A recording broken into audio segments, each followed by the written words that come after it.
আমি কোনো chemical use করবো না, কোনো কেমিক্যাল ইউজ করছি না, জীবাণু দিয়ে আমি পোকা কন্ট্রোল করছি। কি বললাম? কনসেপ্ট বুঝুন। জীবাণু দিয়ে আমি পোকা কন্ট্রোল করবো। পোকা যেটা ফুটো করে, কি বলে? কানা কানা পোকা, যেটা কি বলে? কানা করে, মাজরা। ফল আর ছিদ্রকারী, যেটা ভিতরে এবং বাইরে, ডগা ছিদ্রকারী, যেটা ডগা ভাঙা যেটা পোকা, ওটা একটা।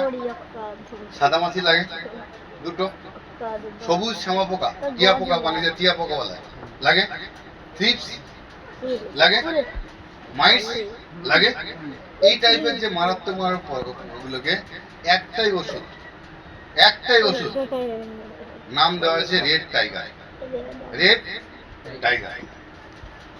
টাইগার এবং একবার স্প্রেতে, ফার্স্ট স্প্রেতে 4 থেকে 5 দিন পর্যন্ত কানা ভাঙা বন্ধ আছে, যেটা সপ্তাহে সারাদিন 4-5 রকম ওষুধ একবার ব্যবহার করতে হচ্ছে। আজকে এই প্রোডাক্ট আপনাকে মিনিমাম 4 দিন আপনাকে কন্ট্রোল দিচ্ছে, যেটা আছে কানা ভাঙার জন্য, কানার জন্য। আর সাদা মাছি, সবুজ পোকা, যেটা থ্রিপস, মাইটস, সেগুলো কন্ট্রোল করছে। আজকে উৎপল ওখানে ট্রায়াল করেছে, 4-5টা করেছে, করার পর্যন্ত মিনিমাম আছে। তারপরও ওটাকে আমরা ট্রায়ালের মধ্যে রেখেছি, ওটাকে আরো ভালোভাবে দেখবো।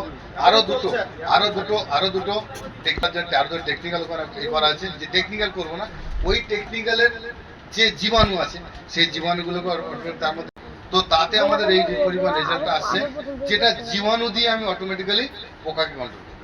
কোনো কেমিক্যাল আমরা ব্যবহার করবো না, করতে চাইছি। তাতে আপনার আগামী ভবিষ্যতে কৃষকের কতটা উপকার হবে কি হবে না, ওটা আপনারা নিজেরা দেখেন।